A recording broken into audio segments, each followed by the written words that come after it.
A Xunta de Goberno da Deputación de Ourense, na súa reunión semanal, aprobou hoxe a concesión de máis de 360.000 euros en concepto de axudas destinadas á cooperación cos concellos.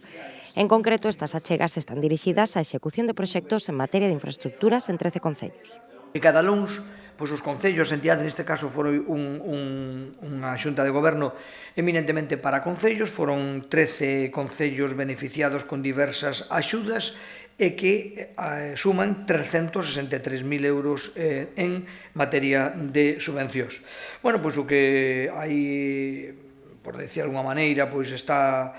ou detallar algunha que dan idea do obxecto das mesmas, son realmente peticións que nos fixeron e que aprobamos e que agora executamos con estes acordos pois que leva a cabo A orde do día completouse coa aprobación do expediente elaborado para a contratación da concesión do Servizo Público Supramunicipal de recollida e recepción de residuos industriais non perigosos e especiais, así como a modificación do Plan Coopero 1 Concello de Carballo de Valdeorras.